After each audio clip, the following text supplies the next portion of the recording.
Salam, hər vaxtınız xeyir olsun uşaqlar. Deməli, 4-cü sinif monitoringin az qaldığına görə sizə belə bir monitoring göndərdim. İndi də onun izahını verirəm diqqətlə. Baxın sualların izahına. Deməli, Azərbaycan dilindən aşıq sənəti ilə bağlı bir mətn verilib. Siz mətni oxumusunuz, mən də oxumuşam. Burada çox vaxt getməsin deyə mətni təkrar oxumayacağam. Amma kim əgər PDF-i çıxartdırmayıbsa və yaxud baxa bilmirsə, buradan video vasitəsilə videonu saxlayaraq mətni oxuya bilər. Məndən qabaq sualı cavablandırıb daha sonra mən verdiyim cavabla yoxlaya bilər. Deməli, keçid alırıq izahlara. Birinci sualda soruşur ki, aşıq sənətinin UNESCO-nun qeyri-maddi mədəni irs siyahısına daxil edildiyi il hansıdır? Baxın, burada yazılıb UNESCO-nun qeyri-maddi irs siyahısına aşıq sənəti 2009-cu ildə daxil olunub. Deməli, bizim düzgün variantımız olmalı idi. C variantı. Keçirik ikinci suala. İkinci sualda deyir ki, aşıqlar hansı ənənəvi alət vasitəsilə ifa edirlər? Mətndən də görəcəksiniz oxuyanda. Deyir ki, aşıq sənətinin əsasını saz, söz və musiqi təşkil edir. Və yaxud burada da var. Onlar saz çalarak şiirlər söyləyir, dastanlar nəql edir, məclisləri rövnəqləndirirlər. Deməli, belə çıxır ki, həmin bu saz alətindən istifadə etməklə onlar ifa edirlər. Üçdə deyir ki, uyğunluğu müəyyən edin. Aşıq sənətinin UNESCO-ya daxil olunduğu il, baxın bu, bayaq da dediyim kimi 2009-cu ildir. Deməli, birinci sualın cavabı D variantı olacaq. İkinci də aşıq sənətində əsas musiqi aləti bu sazdır. Bayaq da dediyim kimi, deməli, ikinci sualımızın cavabı C olacaq. Aşıq sənətinin əsas xüsusiyyətlərindən biri bu dastan nəql etmədir. Burada da baxın, dastanlar nəql edirlər, verilib mətnin içərisində də. Deməli, bunun da cavabı B variantı olur. Koroğlu dastanını məşhurlaşdıran sənətkarlar, bunlar da aşıqlar olacaq. Deməli, dördüncü də A variantı olur. Belə ki, 1D, 2C, 3B, 4A olmaqla cavabımız A variantı olmalıdır. Dördüncüdə deyir ki, aşıq sənətinin qorunması üçün aşağıdakılardan hansı həyata keçirilir? Aşıq sənətinin qorunması üçün. Baxırıq cavablara. Birinci gəlin baxaq burada. Aşıq sənətinin, baxın, elə bax burada yazılıb. Aşıq sənətinin qorunması və təbliği üçün dövlət tərəfindən də müxtəlif tədbirlər həyata keçirilir. Aşıqlar üçün festivallar, müsabiqələr təşkil olunur və bu sənət gənc nəsillər arasında populyarlaşır. İndi baxırıq, deyir ki, baxın, televiziya verilişlərinin çəkilişi orada belə bir söz deyilmir. Festivalların və müsabiqələrin təşkili bu düzgün variantımızdır. Yalnız arxivdə saxlanmasını təmin edilir. Ümumiyyətlə, yazıda saxlayın da, indi daha doğrusu məntiqlə yaxınlaşın. Bir şeyi məşhurlaşdırmaq istəyirəmsə, təbliğ eləmək istəyirəmsə, onu yalnız bir yerdə, sadəcə arxivdə saxlamaq, onu nə dərəcədə məşhurlaşdıra bilər? Ona görə də C variantı da ola bilməz. D variantında deyir ki, xarici ölkələrdə konsertləri təşkil edilir. Bəli, konsertlər təşkil olunur, amma təkcə xarici ölkələrdə olunmur axı. Azərbaycanın özündə də olur. Yəni, bu festivallar və müsabiqələrin təşkili bu həm xarici ölkələrdə təmin olunur, təşkil olunur, həm də ki, Azərbaycanda. Ona görə də D variantı ola bilməz. Beşincidə deyir ki, aşıq sənətinin tanınmış nümayəndələrindən biri kimdir? Üzeyir Hacıbəyev aşıq deyil, bəstəkardır. Nizami Gəncəvi şairdir, əsərlər yazır, yazıcıdır. Daha sonra Məsəti Gəncəvi, o da aşıq deyil. Cavab Aşıq Qurbanidir. Özdə mətnin içərisində də Aşıq Qurbaninin adı qeyd olunub. Daha sonra keçirik. Mətnə aid doğru olanları seçin. Aşıq sənəti təkcə musiqi yox, həm də şeir dastan nəql etmə sənətidir. Bəli, bu doğrudur. Çünki burada yazılır. Bayaq da dediyim kimi, onlar saz çalarak şiirlər söyləyirlər, dastanlar nəql edirlər, məclisləri rövnəqləndirirlər. UNESCO-nun aşıq sənətini 2010-cu ildə qeyri-maddi mədəni irs siyahısına daxil etmişdir. Xeyr, bu 2009-cu ildə baş verib. Ona görə də bu yanlış variantdır. Üçüncüdə deyir, aşıq sənəti xalqımızın milli kimliyinin əsas daşıyıcılarından biridir. Bəli, bu doğrudur. Bu cümlənin doğruluğu mətndə də öz əksini tapır. Dörddə deyir, aşıqlar dastanları yalnız şifahi şəkildə nəql edirlər, musiqi ifa etməzlər. Xeyr, axı onlar sazla ifa edirlər. Həm musiqili, həm də ki, şeir vasitəsilə nəql etmə mümkündür. Aşıq Qurbani və Aşıq Ələsgər kimi sənətkarlar təkcə Azərbaycanda deyil, bütün Türk dünyasında tanınır. Düzdür? 6-da deyir ki, Aşıqlar yalnız musiqiçi və şairdir. Dastan nəql etməklə məşğul olmurlar. Xeyr, artıq bir neçə dəfədir ki, bu barədə olan hissəni mən sizə işarələyirəm. Dastan nəql edirlər. Bu da oldu, daha doğrusu 6-cı yanlışdır. Keçirik cavaba. Gördüyünüz kimi doğru cavabımız C variantı 1, 3, 5 olmalı idi. 7-də deyir, niyə aşıq sənəti Azərbaycan xalqı üçün milli kimliyin bir hissəsi hesab olunur?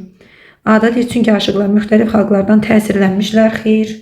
Çünki aşıqlar xalqın dəyərlərini, tarixini və yaddaşını yaşadırlar. Bu doğrudur.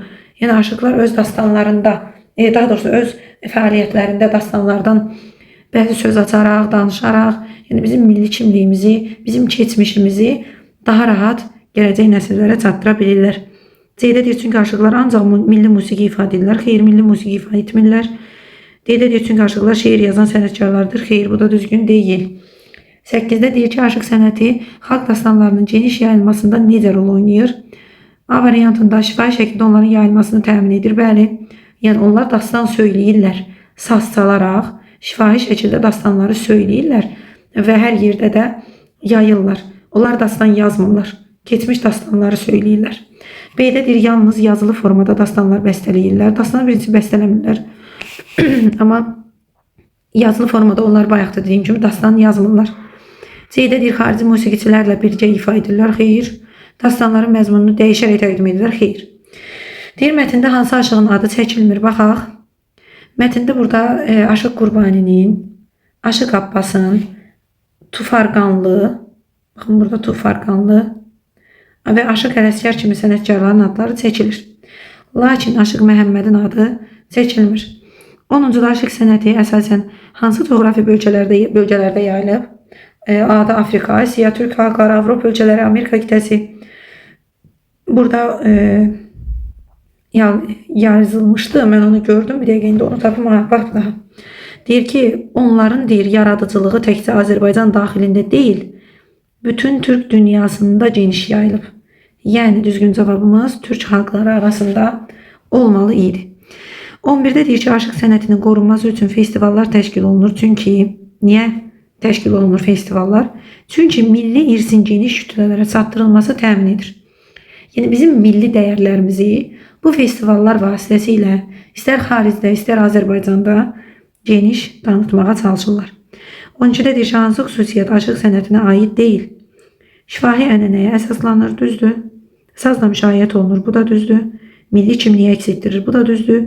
Təkcə yazılı formada qorunur, xeyr. Yenə də deyirəm, aşıqlar dastanları, musiqi sözləri ümumiyyətlə şifahi şəkildə çatdırırlar. 13-də deyir, hansı cümlədə antonim olan sözlər işlənmişdir? Gəlin antonimlərlə bağlı qısa bir məlumat verək. Antonimlər bir-birinə əks məna ifadə edən deməli sözlərdir. Antonimlər mütləq hər iki tərəfi eyni nitq hissəsinə malik olmalıdır. Və 3-cü əsas qaydamız nə idi? Antonimlər şəkilçi vasitəsilə yaranmır. Məsələn, dadlı və dadsız sözləri. Bunlar bir-biri ilə əks mənalı olsa da, bir var dadlı yemək, bir də var dadsız yemək. Bir-biri ilə əks məna ifadə eləyə bilsə də, şəkilçi vasitəsilə yarandığı üçün biz onlara antonim demirik. Antonimlər məsələn gecə və gündüz. Görürsünüz, bir-birinin əksidir və ikisi də ayrı cür yazılır, ayrı cür deyilir. Şəkilçi vasitəsi ilə eyniləşdirilməyib. Ona görə də gecə və gündüz sözləri bir-birinin antonimi sayılır. İndi keçək cümlələrdə görək nə deyir. Və buradan bir şey dediyim ki, məsələn, gecə də gündüz də eyni nitq hissəsinə aid olur. A variantında bağban xırda almaları səbətə yığaraq bazara apardı. Burada heç bir əks mənalı söz yoxdur. Bayram günündə həyatda oğul uşaqla bu mürəkkəb sözlü dolub daşırdı. Bunlar da əks mənalı sözlər deyirlər. Dolumaq, daşımaq elə eyni mənaya gəlir. Oğul uşaqla yaxın mənalı sözlərin birləşməsindən yaranan deməli mürəkkəb sözdür. D-də o tez-tez məktəbə gedir. Tez-tez sözü eyni sözün təkrarından yaranmış bir mürəkkəb sözdür. C-də deyir oğlan böyük və kiçik. Kitabları masanın üzərini düzərək oxumağa başladı. Gördüyünüz kimi böyük necə, kiçik necə, hər ikisi sifətdir və bir-birinə əks məna bildirir. Bir də ki, şəkilçi vasitəsilə əks məna yaratmayıb. Ona görə də C variantı doğru cavabımız olacaq. 14-də xəbəri frazoloji birləşmə ilə ifadə olunmuş cümləni seçin. Baxırıq. Frazoloji birləşmə nə idi? Frazoloji birləşmələr həm də sabit söz birləşmələri adlanır. Məcazi məna bildirir. Frazoloji birləşmələrin heç bir tərəfini dəyişmək olmur. Ona görə onlara sabit söz birləşmələr deyilir ki, onlar dəyişmir. Onların tərkibindəki hər hansı bir sözü dəyişəndə onun bizə ötürdüyü məna itir. Beləliklə, frazoloji birləşmə haqqında da qısa bir təkrar keçdik və görək ki, hansı sözdə məcazi mənalı birləşmə var. Bu səfər D variantından başlayacağım. Bax, mən indicə hər şeyi bildim. Nə etdim? Bildim. Kim? Mən. Buradakı bax ədatdır.